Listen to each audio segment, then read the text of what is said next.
Hi everyone, and welcome to the very first episode of Behind the Wheel, a show where I interview some of the people in and around motorsport, whether that be drivers or YouTubers. And what an episode I have for you today. Our very first guest is Blake Dalton, but most of you might know him as Ponden. Ponden is a streamer and YouTuber from the Gold Coast of Australia, who in just 4 years has gained an immensely loyal audience. Today we talked about everything from his start streaming Call of Duty and Counter-Strike, all the way until how he met Mick Schumacher in an Australian zoo.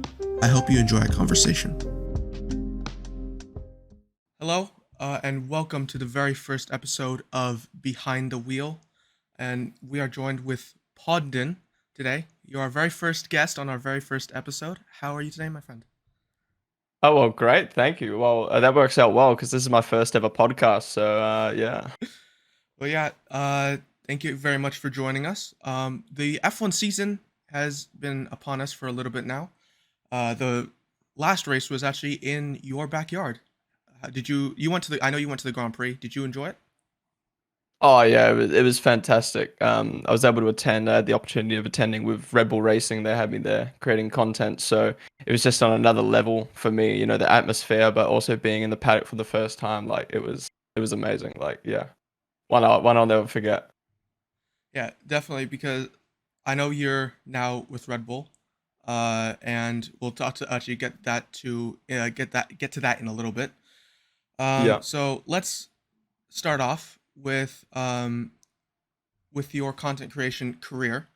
I know you started Twitch Yeah. streaming in 2019, I believe, right? Yeah. Were you? I know a lot of YouTubers were like on different platforms before. Were you ever on like something like maybe Vine or something like that beforehand in Twitch, or did you Uh, start in Twitch? No, prior to me starting Twitch in 2019, the only thing I did was obviously like we all did as a kid, really, right? Was make like Minecraft and Call of Duty Oh videos, yeah. nothing serious. But yeah, prior to streaming, yeah, nothing. It was is the first platform I started on was Twitch in 2019. Hmm. Did you start on just Call of Duty stuff, or were you always into F1 streaming and stuff like that? When I was younger, or when I first started on Twitch. When you first started on Twitch. So it was interesting because I've always grown up playing first person shooters, so that was kind of my bread and butter. Um, and I did just variety gaming for the first year. I think everyone who kind of starts streaming does that anyway. So yeah, started on Call of Duty and Escape from Tarkov. They were like my main two. But that was also the same time I started getting into Formula One. So kind of like learning the game and learning the sport on stream, and then yeah, Hmm. that's kind of how it transitioned to Formula One more. Hmm. And I know that obviously you started to get into Formula One, more streaming and content creation a little bit later. But before you even started streaming and making YouTube videos, were you into F1 beforehand, or did you like find F1 through Twitch basically and YouTube? Well, I didn't find it through Twitch and YouTube. I found it through Drive to Survive. So what's that? 5 years ago now, or 5 seasons ago. Yeah. Um, Yeah, pretty much. I used to play Counter Strike competitively. I did one Ooh. season of uh, Australian Pro League.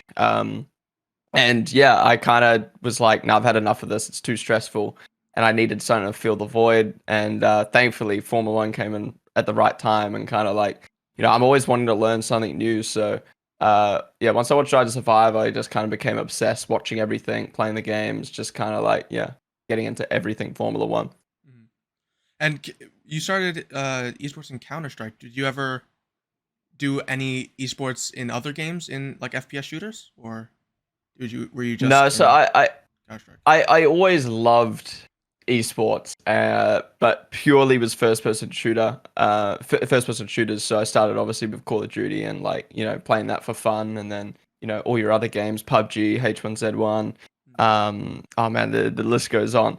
But yeah, Counter Strike was always like the one that I stuck to and always wanted to try and go pro in. It's like being like a 16-year-old kid and you just see all Yeah. these guys like traveling the world playing video games. So yeah, for me, I'd always like playing amateur leagues and open leagues, and then yeah, being able to play one season of professional online. Keep in mind, this is it was the lowest level of professional you could get, like Australia online tournament, online league. But still, it was kind of like my goal was to just do one season of professional, and I got there, and I was I felt like I kind of achieved what I wanted in that sense. So yeah, then moved on to content creation after that. Did you ever? I don't know if you remember these. It was like Phase Clan in like Mm, 2011, where they hosted like open, like tryouts and stuff like that. yeah. Did you ever try to do that, or did you stay away from it? No, because again, there was one recently. I think 2020 or 2021. They did one. And I was considering doing it because they do the whole like phase 5 thing where you like Yeah. submit clips and all that. But I just don't think I have the personality to do that. You've got to really like, go out there and like, just spam hashtag phase 5 and stuff on online. But so yeah, I never did anything like that. Yeah, But I do love Optic and Phase. yeah, I remember like a long time ago where me and my brother would try we saw those videos and then we would try to like put a phone or something like that because we didn't know how to record on our Xbox. Yeah. So we had to put like a phone in front of our TV and then try Oh my god. and we sucked at it anyways, so we wouldn't even like have good clips or anything. We would just Yeah. regular kills. But yeah, Oh, I think everyone's done that. Just put yeah. their phone in front of the TV and record. I think if yeah, I feel like if you're a fan of YouTube as a kid, I think everyone did that, recording their mobile phone or recording their TV. Yeah, definitely. It was funny because I forgot exactly what, but I remember there's an esports team that did like a mobile game kind of tournament thing. But I didn't know how to Right. record on my phone, so I used another phone to record my phone Yeah. and then try it. But yeah, it was very weird. But moving on through 2019, what game did you F1 game did you start on, by the way? So first ever F1 game I played and bought was F1 2018, but it was 2 months before 2019 came out. So it was like $12 on sale or something, Oh and I yeah. was like, well, I'll buy that, play that for a couple of months. So F1 2019 was my first, you know, like release, like a launch day, having it from the launch, and playing it for the whole year. So yeah, technically 2018, but yeah, 2019 for the full year. Would you would you say which one would you say is the best F1 game, by the way? Because I See, personally would say F1 2019. See, I get asked this a lot on stream, and honestly, they kind of all just blended into one, and they like they're all pretty similar at the end of the day, right? And when it Yeah. comes to handling model, unless you actually go play all of them back to back to back to back, and actually have like a pretty decent like knowledge of how games and cars and handling models work, you don't really remember. I think a lot of people get caught up in saying this was the best game, but really it was just their favorite time. So like for me, my favorite F1 game is probably F1 2020, just because that was like during was 2019 or 2020 during lockdown? I actually can't remember. I think F1 2020. 2020 was during was after lockdown. Uh Either way, that yeah. 2019 2020 period, those two are my favorite because that was when I first started playing the game and streaming and like building a community and doing open lobbies. Um, yeah, but like ultimately, at the end of the day, the best F1 game, in my opinion, is F1 22. It's the most polished, it's the most complete. At least on launch, the handling model was pretty decent. So yeah, like there's a difference between my favorite and what I think is the best. But in terms of handling model, like I heard people say F1 2018, but then I went back and played it, and I was like, I had no clue what the hell was happening. So yeah, Yeah. Also want to talk about because in is a little bit in Australia, because I remember watching a Beyond the Grid episode with Daniel Ricciardo, because yeah, when he said when he was a kid, Formula One it wasn't that big in Australia, and now obviously you're in Australia, but when you were a kid, like really small, was F1 any is it big or is it kind of put to the side for other sports in Australia? It's hard to really know. Like my parents were never really into motorsports. Well, in saying that, I grew up and I'd always go to the dirt track. We literally lived 10 minutes away from a speedway, a dirt speedway. So we'd go to that like almost every single Saturday. But that was like the only thing motorsports that I ever did. Like I love cars, I love Hot Wheels, I love the dirt speedway as a kid. But for some reason, once I just turned like 10, I just like never really cared about cars again until Formula One came, Formula One and Drive to Survive came around. Um, but to answer your question, I don't really remember. I remember seeing it on TV because I I know Michael Schumacher and I know Fernando Alonso. Um, yeah, but I feel like that's just because Michael Schumacher was, such a goat of the sport and like, breaking so many records and doing so much. Obviously, I also remember I remember Michael in Cars, his little appearance in the movie Cars. Um, so yeah, Yeah. I'm gonna say no, but I can't. I don't really know. You know what I mean? Like I can't really remember. It's one of those things. Like if it's just you're just unaware of it. Maybe it is. Maybe it was around a lot. But yeah, I'd say the culture. It's not like football or rugby at all. So yeah. Yeah, so like with rugby especially, it's I don't know, like in Australia, is there like store? I don't know, because I've gone to Europe and stuff like that, and I've seen like Mm. very like dedicated Formula One stores, but I've never seen that in America. Is there any of those in Australia? It's getting better. I wouldn't say like dedicated F1 stores, but for instance, for the Melbourne Grand Prix, there was multiple pop-up shops. So Puma did like a really dedicated thing for Alfa Romeo. Williams did a pop-up shop. There was a couple of merch stores that popped up. So they pop up, I think, like 2 months before the Grand Prix, and then run till like a month after the Grand Prix. So like, I wouldn't say dedicated stores, but Formula One's getting to the point now where I think globally as well, it's so popular that like you can survive kind of doing Formula One dedicated stuff. Yeah, because especially with something like Drive to Survive, which you said that's what got you into F1, and I think that Yeah. millions and millions of people can probably say the exact same thing. The meteoric rise of F1 especially is incredible. And in Australia, I know there was, when you went to the Grand Prix, there was like a record-breaking attendance at the Grand Mm. Prix.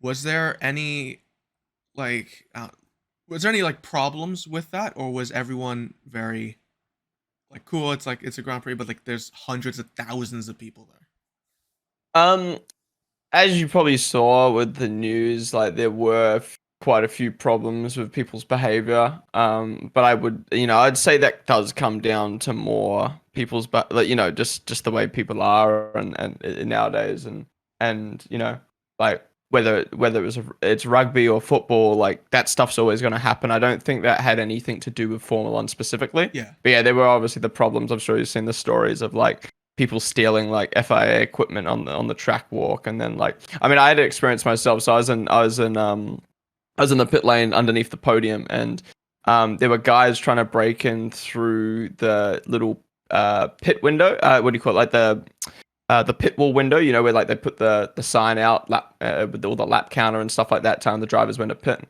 They were trying to come through that, so the security guards put up like a piece of like wood in front of it, and then they couldn't see the podium, so they got mad that they couldn't see the podium anymore because they put this big piece of wood up. So they started like banging it down, and like they had to have like all these like cops come and like stop them.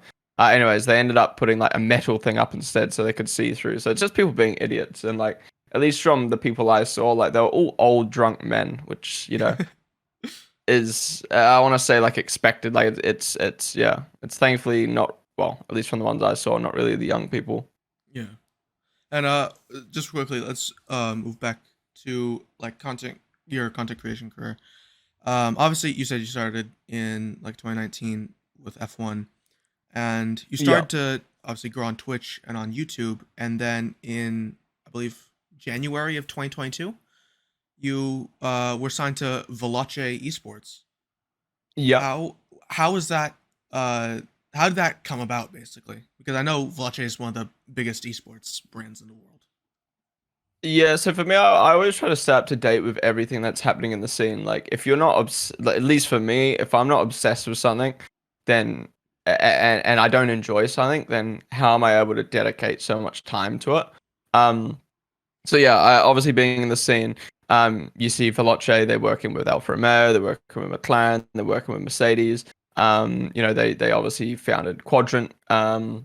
And they were signing a few creators, so I obviously thought like naturally, with Veloce at the time being, you know, the biggest sim racing team and like content team, like focus on content, sim racing, motorsport, kind of the whole shebang. I was like, I want to join Veloce. Like that's a great step.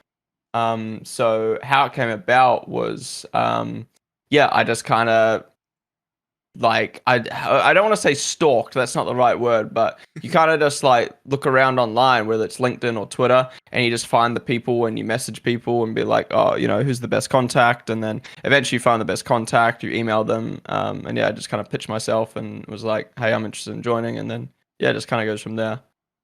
Hmm.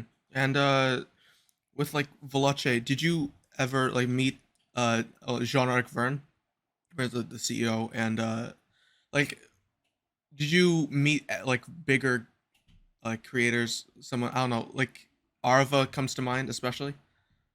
Were you Yeah, so ever connected with those guys? my time of Veloce wasn't too long. I think I was only there for 8 months, 7 months. Um, it was in a very transitional phase for Veloce, as they kind of moved to different business adventures and whatnot. Because it's very different now to what it was Yeah. a few years ago. But yeah, never met anyone in person from Veloce. But I did participate. One of the only things I did with them was the Quadrant Virtual GP. So it was four. We did, was it four? Yeah, four races. So two different recording sessions. So yeah, obviously just with a bunch of big creators. Obviously all the Quadrant guys, Lando Norris. We had Guang Yuzhou and Liam Lawson join at one point. Tim at Marduk. Yeah, just a bunch of creators and drivers kind of racing and all together on the F1 game. But at the same time, like you are in different calls and stuff like that. But it's a great networking opportunity. I really enjoyed the Quadrant Virtual GPs.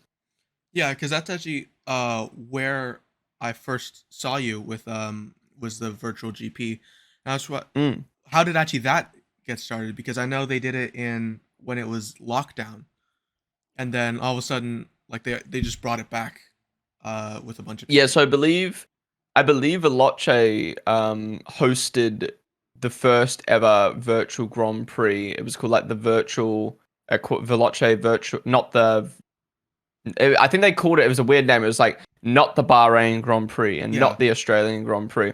Um, and yeah, I think they did one, and it went so well, getting all these drivers involved that Formula One were like, "Yeah, we like this idea." So then they started hosting the official Formula One virtual Grand Prix.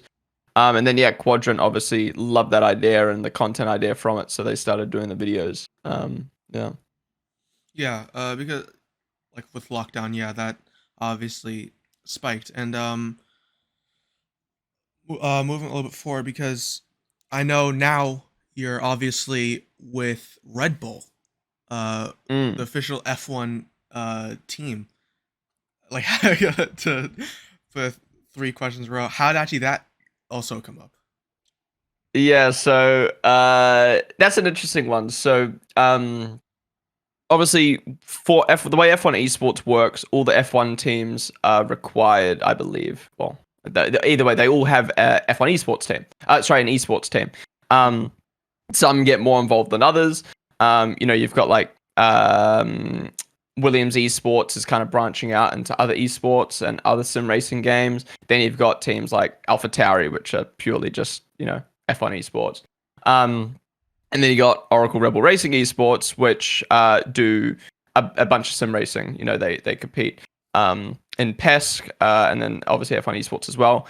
And yeah, so obviously in that sense, it's really good having the F1 team so involved. And then obviously connections to esports as well. So uh, Rebel Racing Esports' partner company is G2 Esports. So very very big esports team. Um, so yeah, how did that come about? Pretty much. Obviously, they signed Ali in April of 2022.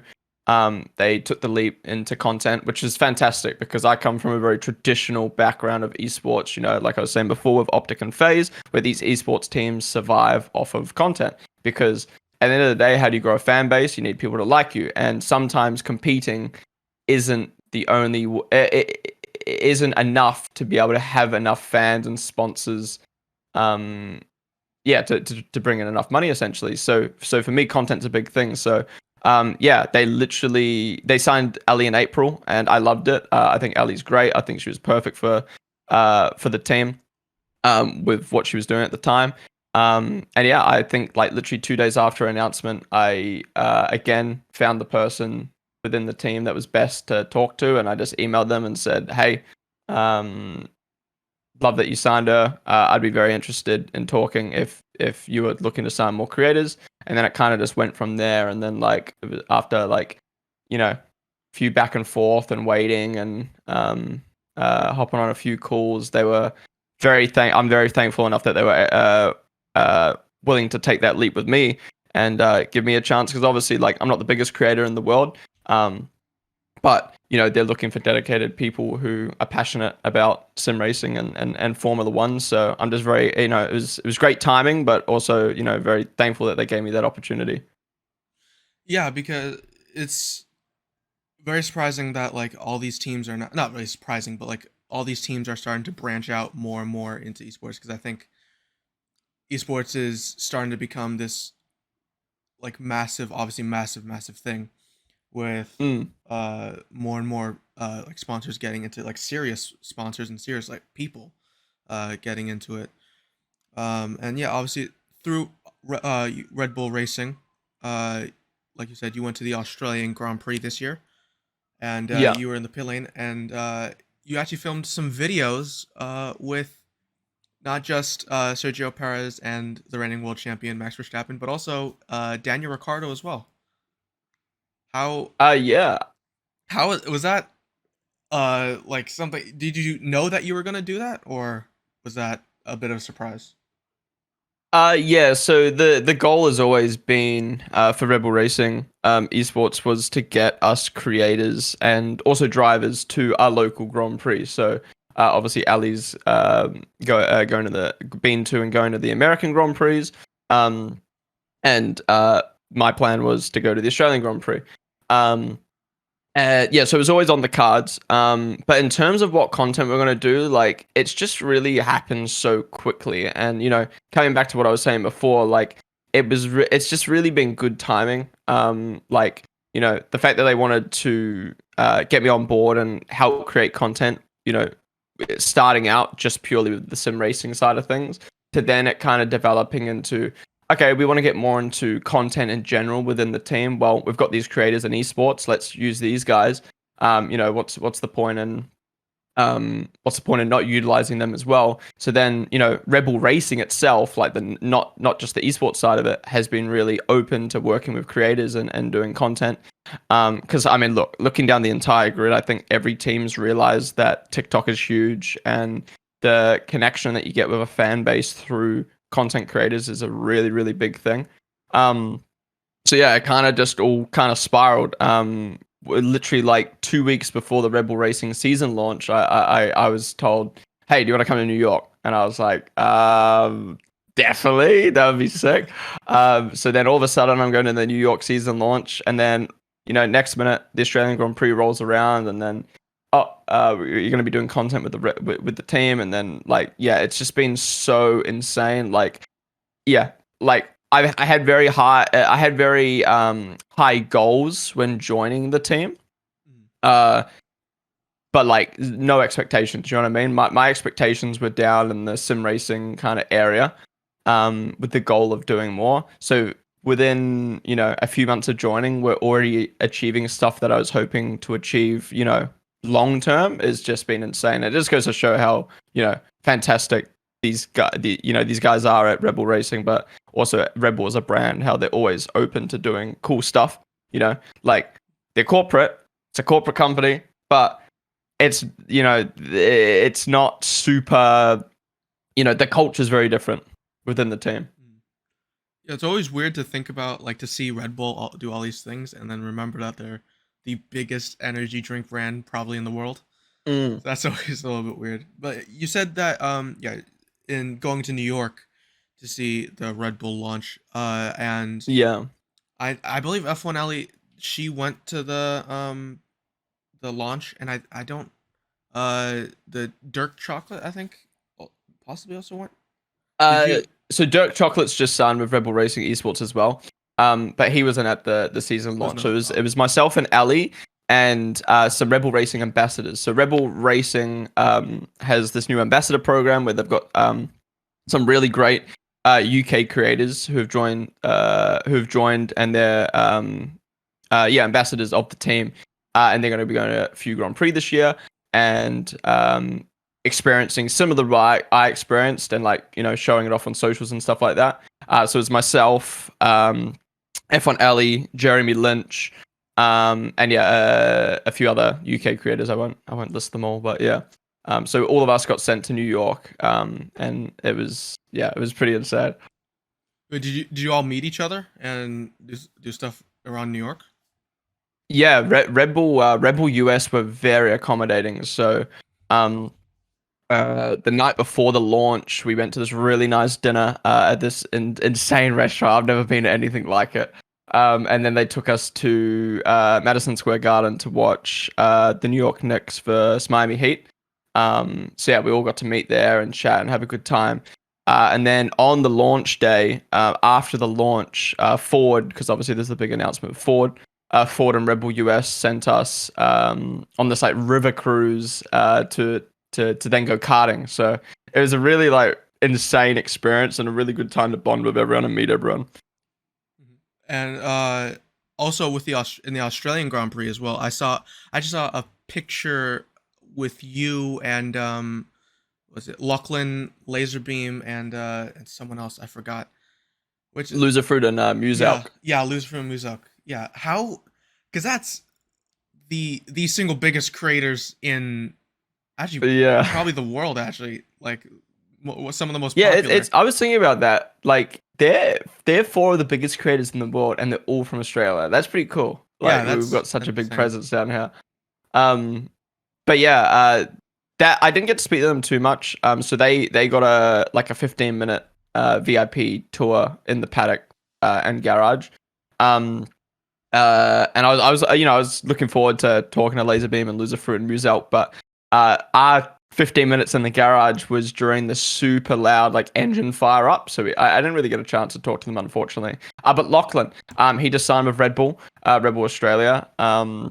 So we were chatting at the Grand Prix and been chatting outside of it as well. And I got to do some sim racing laps with him, which is pretty cool because obviously he owns Team Power, an esports team here in Australia. So he's very into the gaming scene and quite into Formula One as well. So hopefully, we'll be able to do some more cool stuff with him down the line. Yeah, that'd be really cool because like Lachlan, like again those guys, especially for like me, that was really cool to see because I didn't even know that they were in F1, like into F1. Sorry, so that was actually Yeah, kind of cool to like see. they obviously don't create content around Formula One. Yeah, And I don't know how much Formula One they watch, but they have been going to Grand Prix and like they know enough about it to actually enjoy it, which is really really cool. and now let's go on to a few fan questions we got. We asked on Instagram and Sweet. I also asked on Discord. So thank you to everyone who sent in their questions. Question one comes from Liam Talks Motorsport. What is it like working for the reigning world champions? It's funny. I didn't really like this. Didn't really register in my brain until like after the Australian Grand Prix. But like whether it's esports or being in the paddock of the at the Australian Grand Prix, like these guys are the champions. Like they're hopefully most likely gonna go on to win this season as well at this rate. And like my brain hasn't really registered that. Like there's a difference between being in Formula One, but then there's you know being with Red Bull. Like yeah, it's just very surreal. Like I've grown up always wanting to work with Red Bull. like coming back to what I was saying before with Call of Duty and Optic.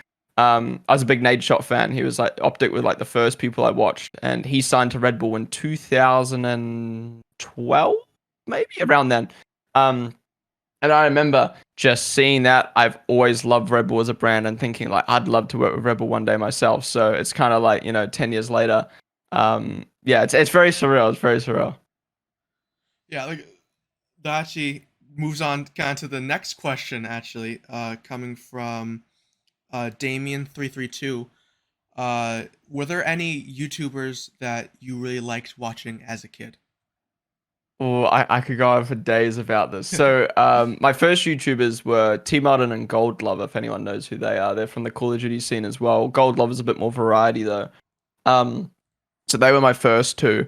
And then in the streaming world, Shroud and Summit were my favorites. So I'm very traditional in that sense, and I feel like if you look at my stream as well, it kind of recently it's changed, but if you looked at my stream originally, like it was very much tailored towards that traditional style of esports and community driven and gaming side of things, like keeping it very chill.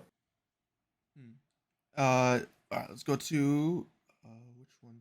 All right, this Formula dot wallpapers. Favorite childhood food?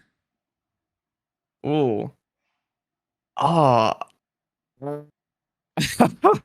um See, I don't know.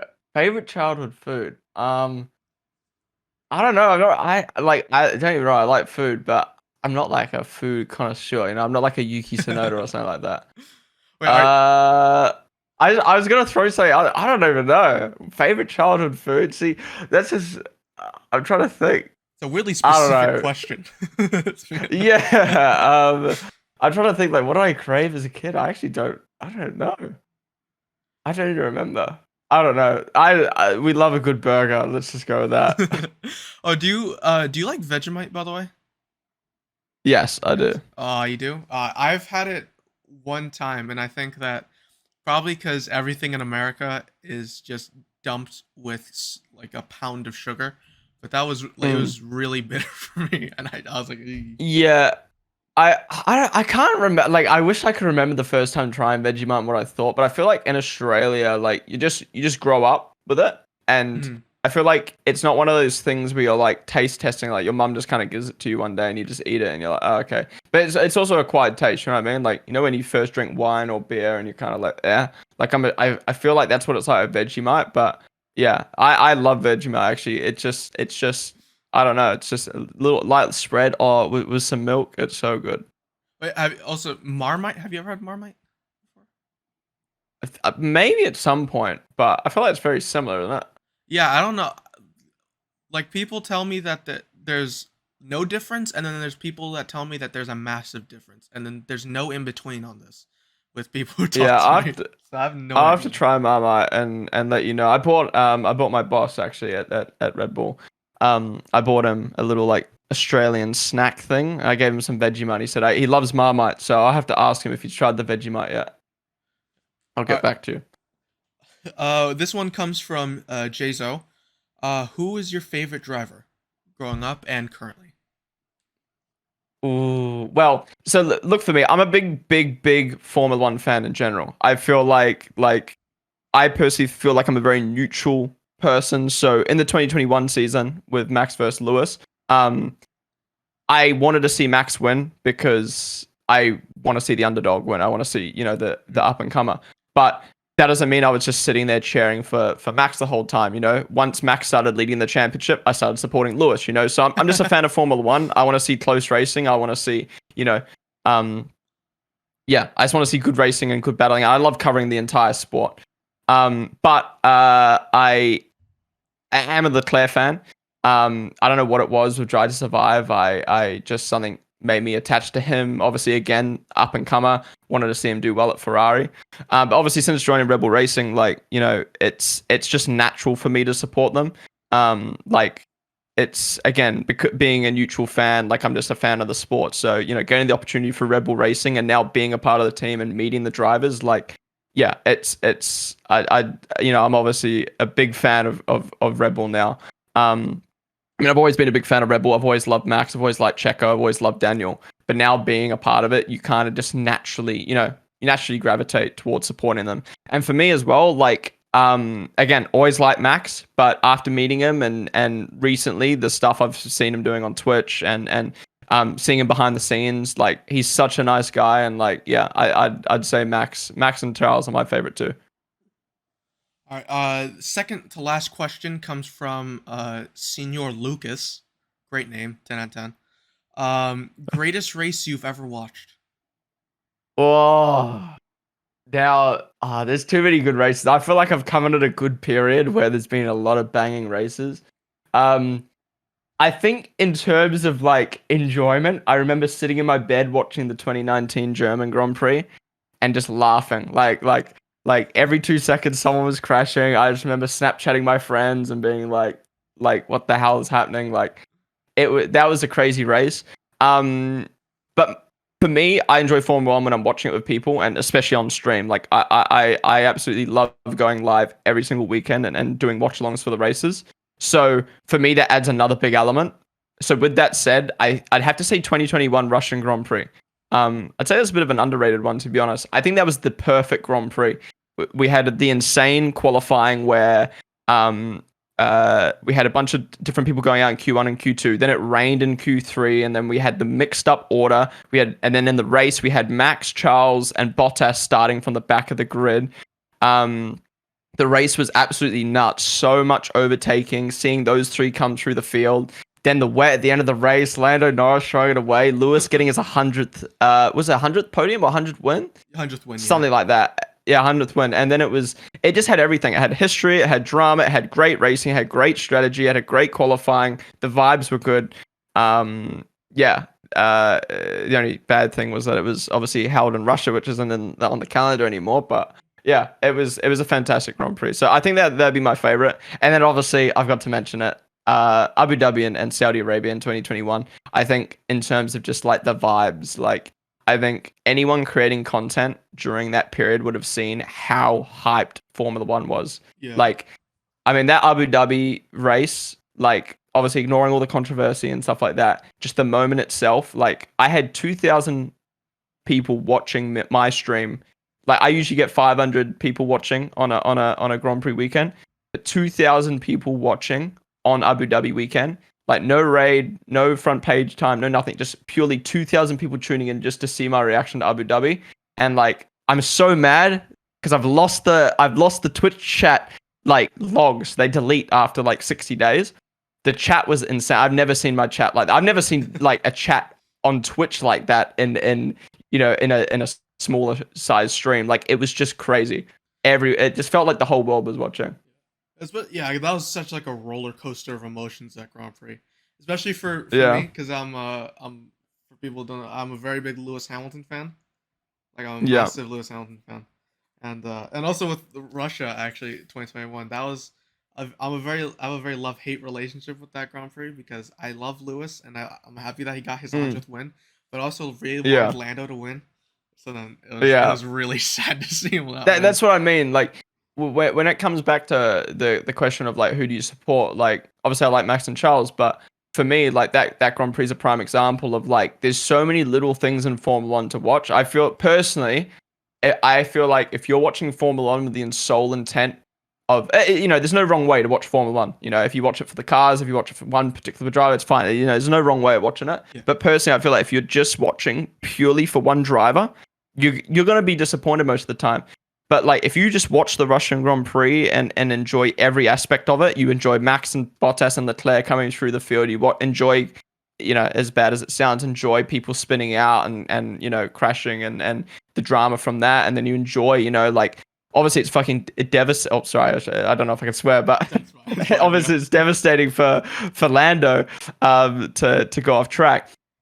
But at the same time, like the emotion in that, and then seeing Lewis get his 100th win, like yeah, I think that's the best way to watch Formula One. Yeah, I think that is Formula One, where you don't know what's gonna happen, and then it's like when it does, it's so unexpected. It's what's happening. Yeah, I think that the thing I love most about Formula One is how It's so different to other sports. So take basketball, for example, right? It's two teams and you support one of the teams, or, you know, you might go to a game, you support one team. And these teams, I don't know the exact amount, but these teams only play each other a certain amount of times a year, you know? Like, these players only play each other a certain amount of time a year. Whereas in Formula One, they're competing against each other every single time, all 20 drivers against each other. Like, that's what I love about Formula One. That it's you see it all at once. You don't have to watch 40 games to keep up with the sport. Yeah. It's one time basically for every week, and then that's it. You can keep it. It's much easier to keep up with that than like like basketball, where there's like 82 games and I have no idea what's going on with all this stuff going on. Yeah.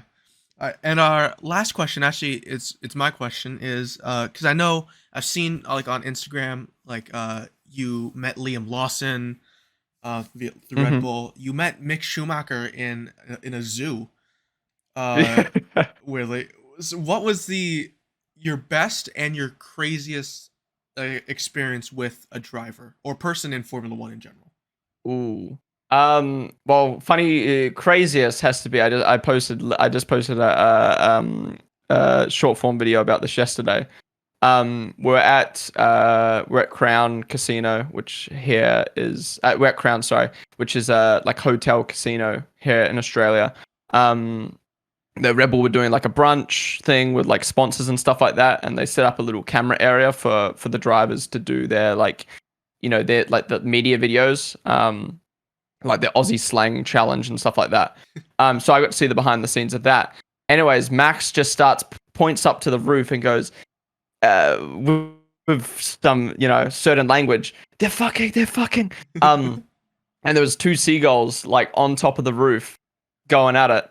And everyone was just full on, like everyone was just dying. The drivers were dying, and it literally went on for like 3 minutes. Red Bull Racing posted a little like 10-second snippet, and I posted a little like 10-second snippet as well. But like it just went on for 3 minutes, and I think that's kind of my craziest experience. Like it's just very like random, you know what I mean? Like you kind of had to be there to kind of like. I thank God it was caught on camera, but it was just it's a very surreal thing being in a place like that with people like that, and then something like that happening kind of just brings you back down to earth.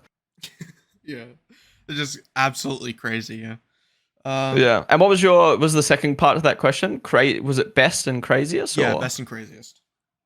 Yeah. So I think that'd be craziest. Best experience with a driver. Ooh. Again, I've not had too many.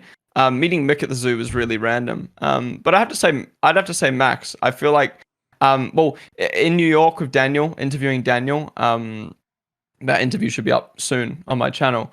I've been kind of like saving it. But that went really, really well. Daniel's such a nice guy. But for me, best experience, it has to be Max. Again, coming back to Crown and watching these guys do the media thing. Max came up to me, shook my hand, nice to meet you.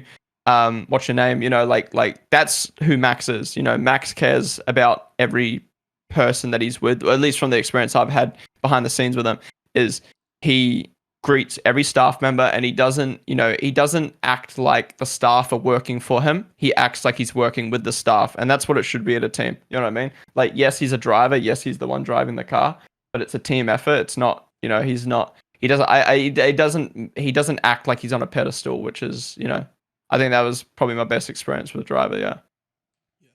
I think I've seen videos of Max. He seems like a very nice guy, very humble. So. Yeah, thank you. That's all from us.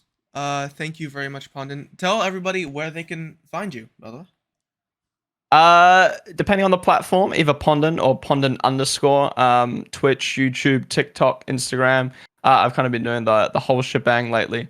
But yeah, no, thanks for having me. Again, my first ever podcast. I'm kind of wanting to get into podcasting myself potentially. So I was like, when you shot me the invite, I was like, well, let me jump on, let me give it a try, let me see what it's like, and yeah, I had a good time. So thanks for having me. Thank you very much, man. And yeah, obviously, whatever happens next with you, well, obviously, I'll be watching and rooting for you. Thank you very much, and we'll see you all later. Bye bye. Thank you. See ya. Wow. What an episode. I really enjoyed every single second talking to Ponden. Again, thank you so much for coming on, and whatever you do, I know we'll all be rooting for you. Well, thank you guys so much for listening. Come back in just under a month's time for episode 2. I'll see you all there.